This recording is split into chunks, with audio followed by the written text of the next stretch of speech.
Magandang gabi po mga minamahal. Salamat po ng marami muli sa inyong pagbibigay ng inyong panahon upang pag-aralan ang mga salita ng ating Panginoong Diyos. Kagabi po ay ating inalam at ating natutunan na sang-ayon sa banal na kasulatan ang ipinag-uutos ng ating Panginoong Diyos na araw ng pangingilin na dapat ingatang banal ng mga sumusunod sa ating Panginoong Diyos ay ang araw ng Sabat o walang iba kundi ang araw ng Sabado. Ngayon po marahil ay magtataas kayo ng inyong dalawang mga kilay sapagkat ang majority ng mga samahang pananampalataya, ang araw ng kanilang pananambahan at di umano ay pangingilin ay walang iba kundi araw ng linggo o ibang mga araw. At ang inyo pong mga kaibigang mga Seventh-day Adventist ang naiiba dahilan sa ang araw ng aming pagsamba, pangkalahatan ay yung tinatawag namin na ikapitong araw o araw ng Sabado.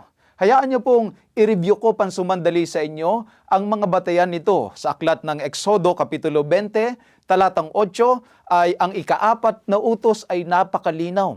Alalahanin mo ang araw ng Sabat upang ipangilin. Nakita din natin sa bagong tipan ng ating Panginoong Hesukristo ay kanyang kaugalian ang nagtatag ng Kristyanismo. Ang ating Panginoong Hesus mismo ay nag-iwan ng maliwanag na halimbawa sa pamamagitan ng kanyang pangingilin tuwing araw ng Sabat.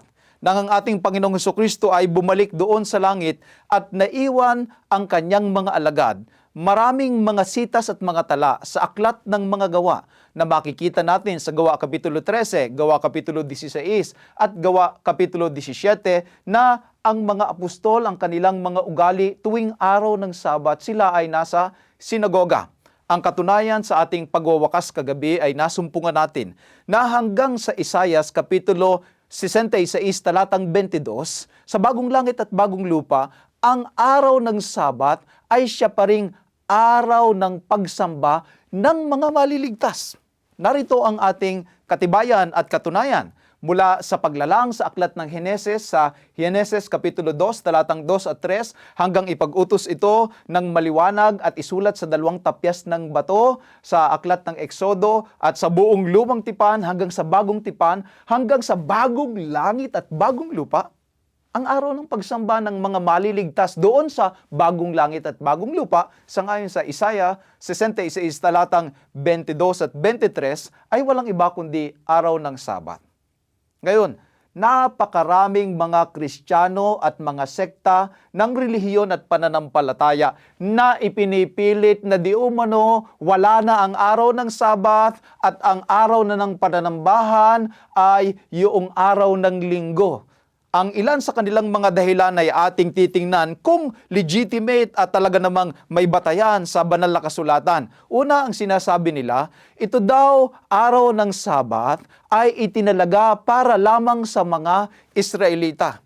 Ang unang talata po natin ay nasa aklat po ng Roma, Kapitulo 9, talatang 4, para sagutin ang tutol na ito. Sila'y mga Israelita na sa kanila ang pagkupkop at ang kaluwalhatian, ang mga tipan, ang pagtanggap sa kautusan, at ang pagsamba at ang mga pangako. Talaga pong yung kautusan, yung tipan at mga pangako ay naunang ibinigay sa mga Israelita. Pero pakinggan niyo po ang sabi sa aklat ng Gawa 6:38. Ito'y yaong naroon sa kapulungan sa ilang, nakasama ang anghel na nagsalita sa kanya sa bundok ng Sinai, at kasama ang ating mga ninuno, ang mga Israelita.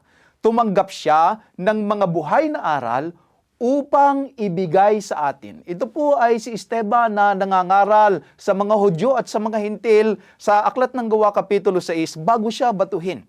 Yun po palang mga aral na tinanggap ng mga ninuno nila ay upang ibigay sa mga tao. Kaya po tayong mga Pilipino, kagaya ng ibang mga lahi at lahat ng mga lahi sa buong mundo ay naging kabahagi ng pananampalatayang Kristiyano sapagkat yung mga aral na kanilang tinanggap ay upang ibigay naman sa atin.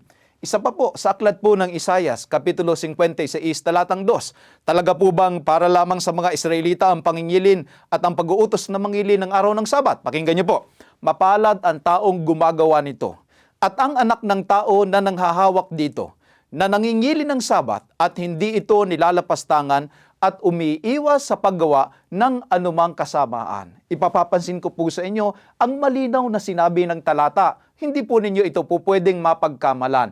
Mapalad ang taong gumagawa nito at ang anak ng tao na nangahawak dito. Ano daw po ang ginagawa ng tao at ng anak ng tao? Sabi ng banal na kasulatan, na nangingili ng Sabat. Hindi po binanggit sa talata na mapalad ang mga Israelita na nangingili ng Sabat. Hindi po, kundi ang tao.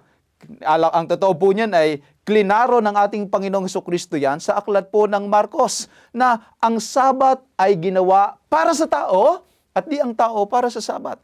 Yung Sabat po ay ginawa hindi lamang para sa mga Israelita, kundi para sa mga tao. Ang mga Pilipino naman po ay tao din. At ang ibang mga lahi ay mga tao din. Yung Sabat daw po ay ginawa para sa mga tao. Pakinggan niyo pa po ang Isaiah 56 verse 3. Ang dayuhan na sumanib sa Panginoon ay huwag magsabi, tiyak na ihihiwalay ako ng Panginoon sa kanyang bayan at huwag sasabihin ng eunuko, narito ako'y punong kahoy na tuyo. At ang mga dayuhan na sumanib sa Panginoon upang maglingkod sa Kanya at ibigin ang pangalan ng Panginoon at maging Kanyang mga lingkod. Bawat nangingili ng Sabat at hindi nilalapastangan ito at nag-iingat ng aking tipan, sila ay dadalhin ko sa aking banal na bundok at pasasayahin ko sila sa aking bahay dalanginan. Ang kanilang mga handog na sinunog at ang kanilang mga alay ay tatanggapin sa aking dambana sapagkat ang aking bahay ay tatawaging bahay panalanginan para sa lahat ng mga bayan. Mga minamahal, ang talatang ito ay napakalinaw. Ano po ang sabi ng banal na kasulatan? Yung mga dayuhan na sumanib sa Panginoon at nangingili ng Sabat at hindi ito nilalapastangan. Ano daw po ang gagawin ng ating Panginoong Diyos? Sila daw ay dadalhin sa kanyang banal na bundok sapagkat ang kanyang bahay ay tatawaging bahay panalanginan para sa lahat ng mga bayan. Hindi po binanggit ng banal na kasulatan na yung bahay ng Panginoon at para doon sa mga nangingili ng Sabat ay para lamang sa mga Israelita, kundi kasama ang lahat ng mga tao, kasama ang mga taga-ibang bayan o mga dayuhan, sapagkat sila po ay bibigyan din ng gantimpala ng ating Panginoong Diyos. Malinaw po na yung pag-uutos na mangili ng araw ng Sabat ay hindi limitado o eksklusibo para sa mga Israelita. Sa kanila ito na unang ibinigay upang yung aral na iyon ay ibigay naman sa ating lahat. Ngayon, may mga nagsasabi din na ang unang araw na ng Sanglinggo dahil di umano doon na nabuhay ang ating Panginoong Hesukristo bilang pagkilala daw at pagdiriwang ng pagkabuhay na mag-uli ng ating Panginoong Hesukristo, yun na ang araw na kanilang ginawang opisyal na araw ng pagsamba at pangingilin. Alam niyo po, sa Lucas 24:1, ganito ang tala ng Biblia. Ng unang araw ng Sanglinggo, pagka umagang-umaga ay nagsiparoon sila sa libingan, nabay dalang pabango na kanilang inihanda. Ngunit sinabi ng anghel na nakabantay doon, wala siya rito, datapwat nagbangon. Tunay po na ng unang araw ng Sanglinggo o linggo ng pagkabuhay, nabuhay ang ating Panginoong Hesukristo. Ngunit ano po ba ang paraan upang ating ipagdiwang o ano ang simbolo na nakakabit sa pagkabuhay na mag-uli ng ating Panginoong Hesukristo? Pakinggan niyo po ang sabi ng Roma, Kapitulo 6, talatang 3. Hindi ba ninyo nalalaman na tayong lahat na mga nabautismuhan kay Kristo Jesus ay nangabautismuhan sa kanyang kamatayan? Tayo nga'y nangalibing nakalakip niya sa pamamagitan ng bautismo sa kamatayan, na kung paanong si Kristo ay nabuhay na mag-uli sa mga patay sa pamamagitan ng kaluwalhatian ng Ama, ay gayon din naman tayo'y makalalakad sa panibagong buhay. Ang simbolo po ng pagkabuhay na mag-uli, sangayon sa banal na kasulatan, ay hindi yung araw ng pagsamba, kundi yung panahon ng bautismo. Ang bautismo ang siyang malinaw na simbolo o pag-alaala, paraan ng pag-alaala at pagkilala sa pagkabuhay na mag-uli ng ating Panginoong Hesukristo. Hindi po dahil nabuhay ang ating Panginoong Hesukristo ng unang araw, ayun na ang ipapalit sa ikapitong araw. Wala naman pong bababasang ganun na ang ginawang utos ng ating Panginoong Hesukristo. Ngayon, may mga nagsasabi din na unang araw na ng sanglinggo ang pagsamba dahil nagpulong doon sila Pablo. Ito po ay nasa Aklat ng Gawa, Kapitulo 20, talatang 7. Nang unang araw ng sanglinggo, nang kami ay nangagkapisan upang pagputol-putulin ang tinapay, si Pablo ay nangaral sa kanila na nag-aakalang umalis sa kinabukasan at tumagal ang kanyang pananalita hanggang sa hating gabi. Mapapansin niyo po dito, mga minamahal, ang dahilan ng kanilang pagpupulong ay dahil si Pablo ay aalis sa kinabukasan. Ang tawag natin dito ay farewell gathering o yung farewell party. Kumbaga, sila ay nagpatuloy na magpulong hanggang hating gabi sapagkat si Pablo ay aalis sa kinabukasan. Ano pa po ang sinasabi nila na kaya sila naging unang araw na ng sanglinggo ang kanilang pagsamba at ginagawang batayan ang talatang ito? Yun daw pong pagpuputol-putol ng tinapay. Nagputol-putol di umano ng tinapay ng unang araw ng sanglinggo. Kaya ito na ang pumalit doon sa pangingili ng araw ng Sabat. Wag ko kayong malalaglag sa inyong mga bangko. Sapagkat ang sabi sa Gawa 2:46, at araw-araw sila'y nagsisipanatiling matibay sa pagkakaisa sa templo at sa pagpuputol-putol ng tinapay sa bahay-bahay. At nagsisikain sila ng kanilang pagkain na may galak at may katapatan ng puso. Hindi lamang po sila nagpuputol-putol ng tinapay kapag unang araw ng sanglinggo, kundi araw-araw. Kumbaga ito ay ordinaryong bahagi ng kanilang pagpupulong, ang pagpuputol-putol ng Sabat. Meron silang di umanong matibay na pinanghahawakan na sa Aklat ng Juan, Kapitulo 5:18 at Juan 9:16, sinira na di umano ni Kristo ang Sabat. Hayaan niyo pong tingnan natin ang talatang ito at tingnan natin kung may batayan nga. Dahil dito, lalo nang pinagsikapan ng mga Hudyo na siya ay patayin, sapagkat hindi lamang sinira ang araw ng Sabat, kundi tinatawag din naman na kanyang sariling ama ang Diyos na siya ay nakikipantay sa Diyos. Sa talata pong ito, meron pong dalawang dahilan kung bakit pinagsisikapang patayin ng mga Hudyo ang ating Panginoong Hesukristo. Una, sabi po dito, sapagkat hindi lamang sinira ang araw ng Sabat. Pangalawa, kundi tinatawag din naman na kanyang sariling ama ang Diyos na siya ay nakikipantay sa Diyos. Bakit po ba nasabi ng mga Hudyo na sinira ng ating Panginoong Hesukristo ang Sabat at pinagsisikapan nilang patayin ng ating Panginoong Hesukristo dahil dito? I-aatras po natin ang pagbabasa natin simula sa talatang 8. Sa Juan 5 po, ang ating Panginoong Hesukristo ay naparoon sa isang lugar kung saan maraming mga may sakit. At sila po ay naghihintay na sila ay gumaling sa lugar na iyon, yung tinatawag natin na pool. Pagkatapos, meron daw kumakalawkaw na anghel doon sa tubig at pagkatapos yung unang makakalusong, siya di umano ang gagaling. Ngayon, nakita ng ating Panginoong Hesukristo yung tinatawag natin na isang lalaki na mahigit 30 years na paralyzed. Ngayon, sabi ng Juan 5:8, sinabi sa kanya ni Jesus, magtindig ka, buhatin mo ang iyong higaan at lumakad ka. At pagdakay gumaling ang lalaki at binuhat ang kanyang higaan at lumakad. Noon nga'y araw ng Sabat.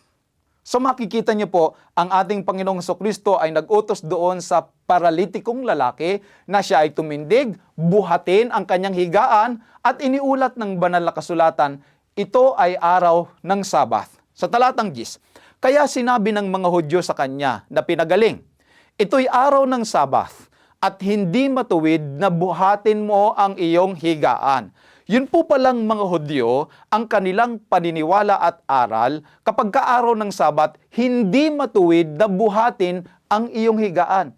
Ito po pala ang dahilan kung bakit nasabi nila na ang ating Panginoong Hesukristo sinira ang araw ng Sabat. Ngayon, yun po ba ang pagbuhat ng higaan kapag kaaraw ng Sabat, ito po ba ay utos ng ating Panginoong Diyos? Sangayon po sa mga aklat ng mga Hudyo, ito po ay ang Halakha at saka ang Misna.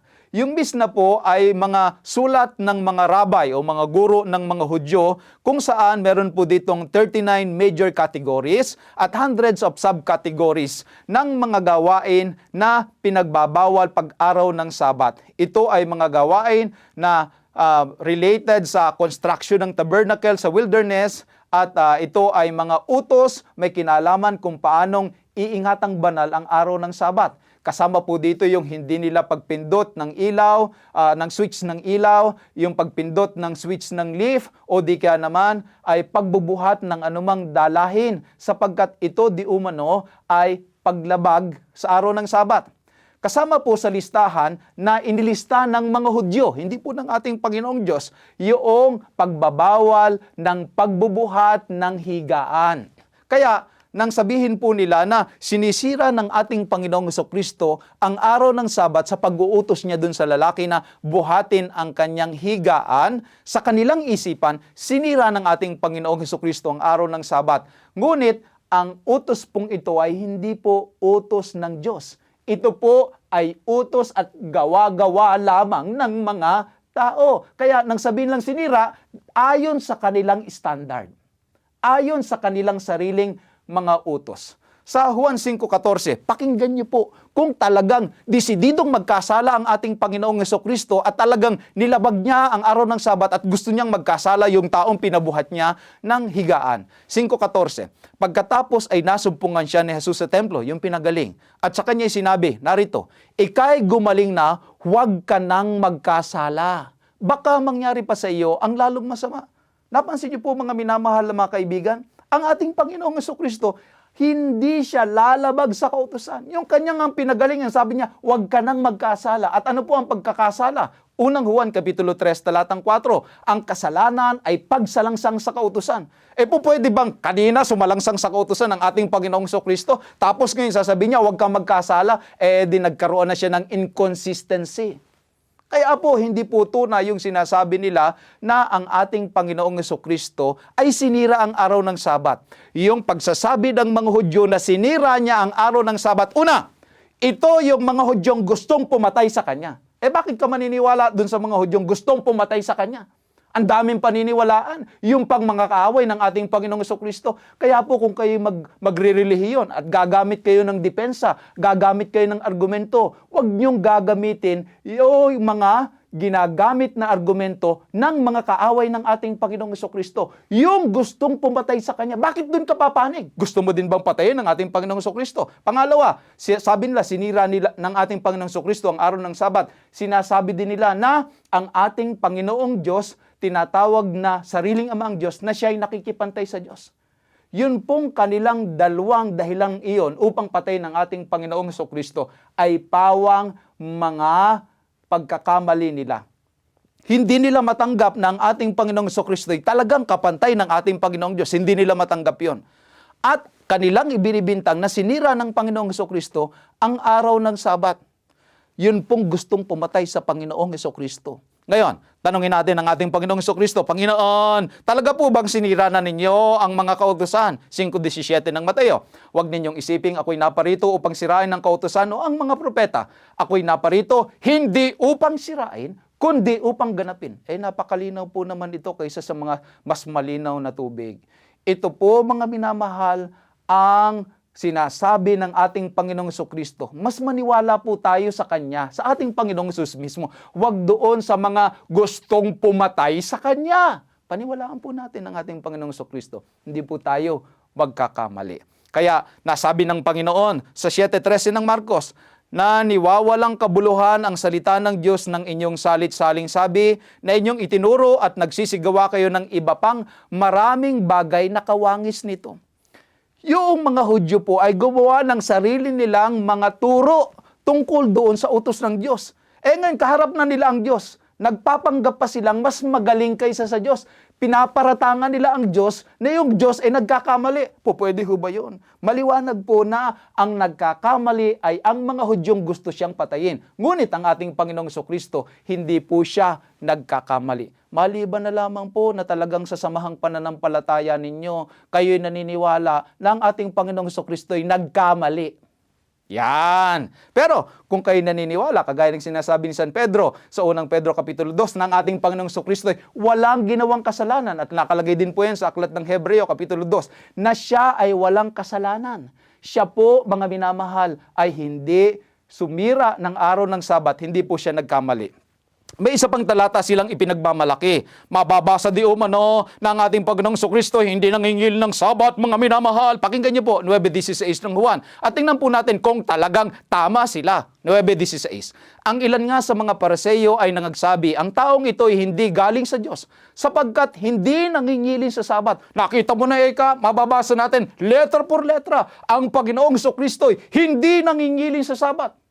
Una, sino po ang nagsasabi niyan? Yung mga Pariseo. Ano pa po ang sabi niya? Yung taong ito'y hindi galing sa Diyos sapagkat hindi nangingilin sa Sabat. Narito po ang katuwiran. Siya ay hindi nangingilin sa Sabat sapagkat ayon sa kanila, siya ay hindi galing sa Diyos. Ngayon, kung galing siya sa Diyos, ang ibig sabihin, nangingilin siya ng Sabat. Pakinggan po natin ang Juan Kapitulo 13, ang talata ay 3. Panginoong Jesus, galing ka po ba sa Diyos? Pakinggan niyo po. Si Jesus, sa pagkatalastas na ibinigay na ng Ama ang lahat ng mga bagay sa kanyang mga kamay. At siya'y nanggaling sa Diyos at sa Diyos din paroroon. Napakaliwanag po nito. Ang ating Panginoong Hesukristo mismo ang nakakatalastas na siya'y nanggaling sa Diyos at sa Diyos din paroroon. Kaya po, nang sabihin ng mga Pariseo, ang taong ito'y hindi galing sa Diyos sapagkat hindi nangingilin sa Sabat. Kung galing po siya sa Diyos, nangilin po siya ng Sabat. Kaya po yung binabasa ninyong mga di umano'y batayan ng inyong paglabag sa araw ng Sabat at pangingilin ng araw kung ano na lamang ang gusto ninyo, yan po ay isang malaking pagkakamali. Medyo kailangan po ninyong pag-aralan ng mabuti ang nakasulat sa banal na kasulatan upang hindi po kayo malisya at magkamali. Ngayon, huling bahagi sa mga tutol nila. Alang-alang sa kakapusan natin ng oras, isa na lamang ang ating titingnan na patagal nilang ipinagmamalaki at sinasabi nila na ito umano ang pinakamalaking dahilan. Sabi nila, tayo ngayon ay bagong tipan na. Wala na ang dating utos dahil bagong tipan na. Pakinggan niyo po ang Exodo 31:18. Pagkatapos na makapagsalita ang Diyos sa kanya sa ibabaw ng bundok ng Sinai, kanyang ibinigay kay Moises ang 2 tapyas ng tipan, ang mga tapyas na bato na sinulatan ng daliri ng Diyos. Sa talatang ito, maliwanag niyo pong mapapansin na ang tipan ay walang iba kundi ang 10 utos. Para sa kaliwanagan, nasa Exodo Kapitulo 34, talatang 28. Pakinggan niyo po. At isinulat ng Panginoon sa mga tapyas ang mga salita ng tipan, ang 10 utos. So ang lumang tipan, ang kanyang mga salita ay walang iba kundi ang 10 utos. Punta tayo sa bagong tipan. Sa aklat ng Hebreo, Kapitulo 8, ang talata ay 7.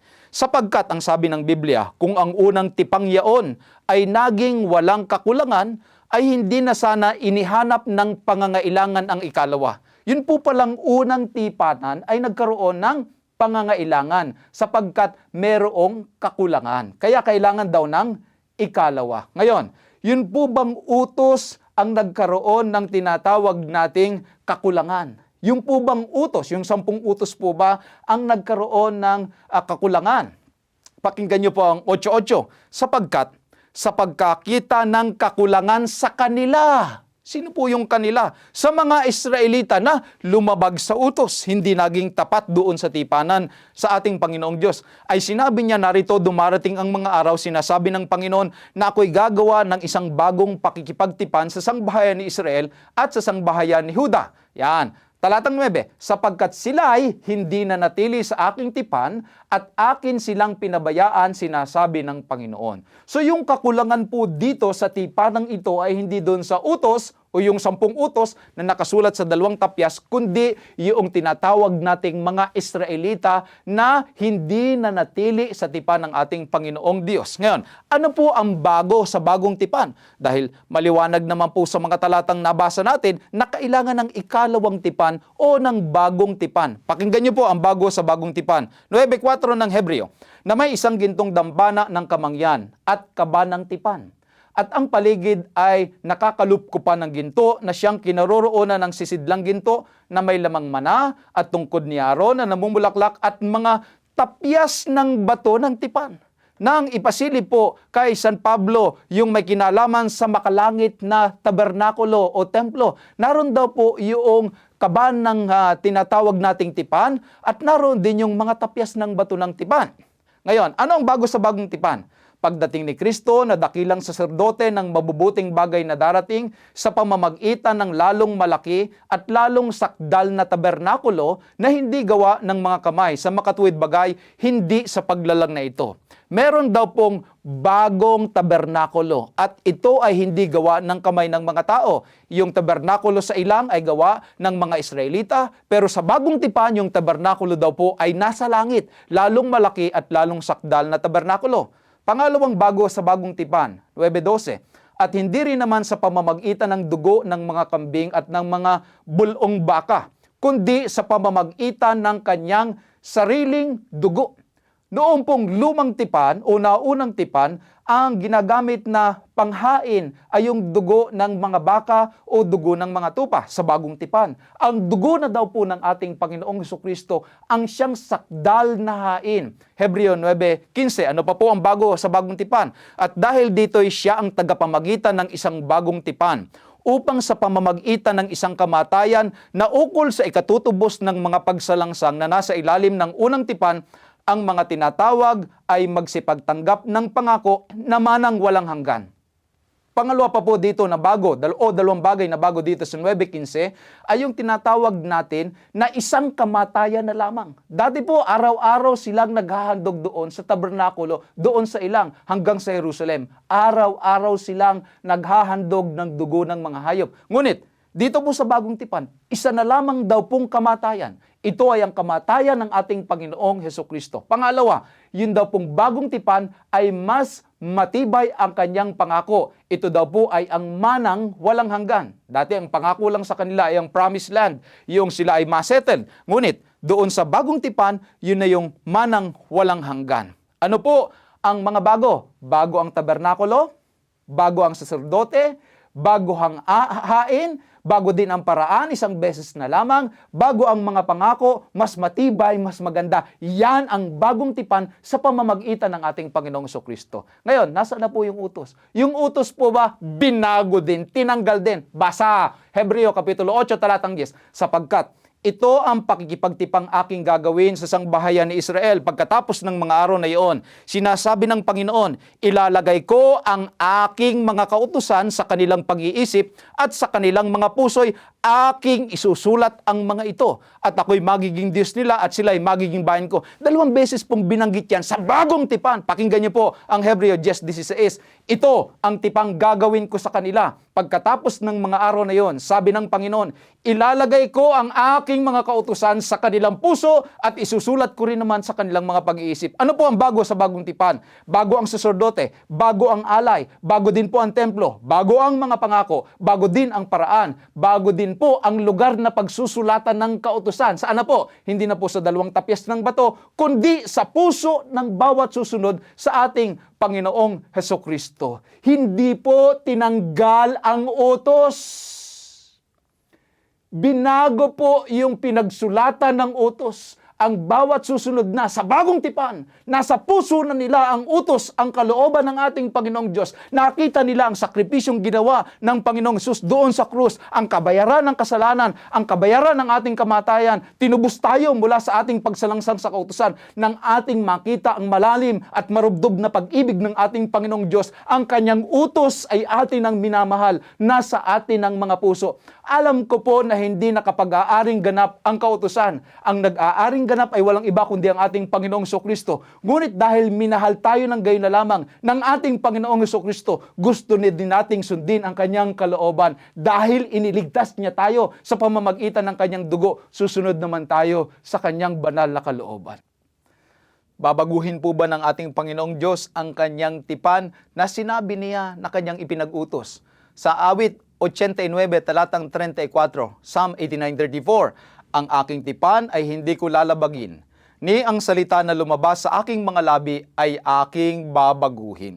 Maliwanag po na ang ating Panginoong Diyos ay hindi niya nilabag ang kanyang tipan, kundi ang mga Israelita.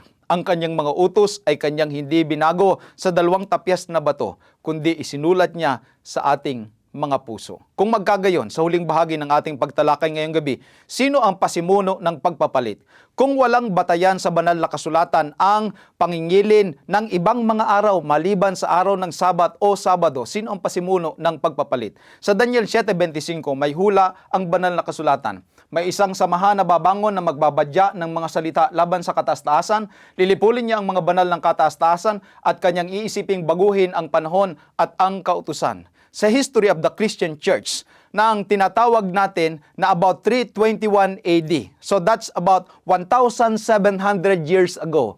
321 AD. Ang first civil Sunday law ay ginawad sa pamamagitan ni Emperor Constantine the Great. Ito po ang batas na ito. Sa marangal na araw ng araw o Day of the Sun, araw ng araw, Sunday, ang mga maestrado at mga taong maninirahan sa mga syudad ay pinagpapahinga at ang lahat ng mga puok pagawaan ay pinasasara. Noong taong 325, that's about 1,700 years ago, binago ni Sylvester, obispo ng Roma, ang titulo ng unang araw. Tinatawag itong Araw ng Panginoon. Ito po ay ang Konsilyo ng Laodicea. At sa Konsilyo din ng Laodicea, sa librong History of the Councils of the Church, ay ganito ang nakasulat sa page 316. Huwag gawing Hudyo o mangili ng Sabat at maging tamad ang mga Kristiyano sa araw ng Sabado, ngunit sila ay gumawa sa araw na iyon. Ngunit higit nilang igalang ang araw ng Panginoon, yun pong linggo o Sunday, at bilang mga Kristiyano, kung maaari, ay hindi sila gagawa sa araw na yaon. So simula po ng 300 AD, ang tinatawag nating pagan Rome ay gumawa ng mga batas upang kalimutan ng mga Kristiyano ang pangingilin ng araw ng Sabado. At sila ay pumaroon sa pangingilin ng araw ng linggo o pagsamba tuwing araw ng linggo bilang kapalit ng tinatawag nating araw ng Sabado. Sa aklat po na Convert's Catechism of Catholic Doctrine, ito po ang masusumpungan natin sa page 50. Tanong, alin ang araw ng Sabat? Sagot, Sabado ang araw ng Sabat. Tanong, bakit natin tinatalima ang linggo sa halip na Sabado? Sagot, dahil inilipat ng Iglesia Katolika ang kabanalan ng Sabado sa linggo. Sa Catholic Encyclopedia, Volume 4, page 153, ito po ang ating mababasa. Ang Iglesia Katolika, pagkatapos palitan ang araw ng pahinga mula sa Sabat ng mga Hudyo o ikapitong araw ng sanglinggo sa unang araw, ay ginawa ang ikatlong utos na tumutukoy sa linggo na siyang araw na kailangang ingatang banal bilang araw ng Panginoon. Nang 300 AD po, nagkaroon ng struggle ang mga Kristiyano nang makumberte ang Emperor ng Roma na si Constantine the Great. Si Emperor Constantine the Great ay gusto niyang i-please yung kanyang mga kaibigan at ang kanyang imperyo na maraming mga hintil at mga pagano. Kaya ang ginawa niya upang mag-mix ang Christianity at paganism, ginamit niya ang mga simbolo ng mga pagano upang ma-incorporate sa Kristyanismo and nagkaroon ng kapayapaan. So, yun pong araw na sinasamba ng mga pagano ay ginawang simbolo at naging araw ng pagsamba ng mga Kristiyano at nagkaroon ng kapayapaan. Kanila ding iniiwasan na ma-relate sila sa mga Hudyo ng araw ng pangingilin ay araw ng Sabat, yung mga Kristiyano. So for 300 years, ang araw po ng kanilang pangingilin at pagsambay, walang iba kundi araw ng Sabat. Ng 300 AD, nagkaroon po ng malaking pagbabago. Kaya po, yung ika-4 na utos, pinalitan, naging ikatlong utos. Makikita nyo po sa inyong screen ang nakalagay na sa kanilang mga 2 tapyas na bato na mga malalaki sa harap ng kanilang mga bahay-sambahan ay ganito, mangilin ka tuwing linggo at pistang pangilin. Medyo nakakapanindig po ng balahibo sapagkat ang mga bagay na ito ay wala po sa banal na kasulatan. Kanila pong tahasang tinanggal ang nakasulat sa banal na kasulatan. Kanila pong tahasang pinalitan ang sinulat ng daliri ng ating Panginoong Diyos at pinalitan ng pasya ng mga tao. Kaya po yung maraming sektang pananampalataya na kung ano-anong dahilan ang ginagamit, kung ano-anong mga sitas ng talata sa Biblia ang ginagamit upang patunayang tama ang pangingilin o pagsamba nila ng araw ng linggo. Yan po ay isang malaking pagkakamali. Sapagkat ang tunay po nang lumabas ang mga protestante ng about 1500s to 1700s, yung tinatawag nating Reformation time, ang naging issue lamang po ay ang kaligtasan sa pamamagitan ng biyaya. ngunit sinunod pa rin ng maraming bagong tayong relihiyon ng mga Protestante ang utos ng Roma na mangilin tuwing linggo at pistang pangilin. Bakit hindi po tayo talaga nagbalik sa turo ng banal na kasulatan? Samantalang bago po lumabas ang mga relihiyong Protestante, ipinag-utos na po ng Iglesia Katolika na mangilin tuwing linggo. Kaya po ang batayan po talaga ng pangingilin ng maraming samahang pananampalataya ngayon ay ang utos ng tinatawag nating pagan Rome na ipangilin ang linggo. Ngayon, tama po ba ito? Pakinggan niyo po ang Ezekiel 22:26. Ang mga saserdote niyon ay nagsigawa ng pangdadaha sa aking kautusan at nilapastangan ng aking mga banal na bagay. Sila hindi nangaglagay ng pagkakaiba sa banal at sa karaniwan o kanilamang pinapagmuni-muni ang mga tao sa marumi at malinis at ikinubli ang kanilang mga mata sa aking mga sabath at ako'y nalapastangan sa gitna nila. Isa pong malaking paglapastangan na palitan ang utos na sinulat mismo ng daliri ng ating Panginoong Diyos at gagawa tayo ng kung ano-anong mga excuse upang ating papagtibayin ang ating ginawang pagre-rebelde, ang ating ginawang pandaraya at ang ating ginawang panloloko doon sa mga tao na itinuturo ang mga bagay na hindi naman siyang turo ng ating Panginoong Diyos. Masama po ba yung magdadagdag o magbabawas? Deuteronomio 4:2. Huwag ninyong daragdagan, ibabawasan ang salita na aking iniuutos sa inyo upang inyong maingatan ang mga utos ng Panginoon ninyong Diyos na aking iniuutos sa inyo. Jeremias 26:2. Ganito ang sabi ng Panginoon, tumayo ka sa looban ng bahay ng Panginoon at salitain mo sa lahat ng bahay ng Huda na nagsisiparoon upang magsisamba sa bahay ng Panginoon. Ang lahat na sinalita na iniuutos ko sa iyo upang salitain sa kanila, huwag kang magbawas ng kahit isang salita. Ang ginawa po nila, hindi lamang po isang salita, yung isang buong utos, 3 talata po. Pagkatapos, dinilit po yung pangalawang utos, yung huwag kang gagawa ng mga larawang inanyuan, wag mong yuyukuran sila o paglilingkuran naman sila. Dinilit po totally, tapos po, dinilit din po yung ika-4 na utos, pinalitan ng araw ng linggo. Alam niyo po, sa huling aklat ng Biblia, Apokalipsis 22:19, kung ang sino man ay mag-alis ng mga salita ng hula ng aklat ng ito, aalisin ng Diyos ang kanyang bahagi sa punong kahoy ng buhay at sa bayang banal na nangakasulat sa aklat na ito. At siya'y sumagot, sangayon sa Mateo 15:3, sinabi sa kanila, bakit naman kayo'y nagsisilabag sa utos ng Diyos dahil sa inyong salit-saling sabi?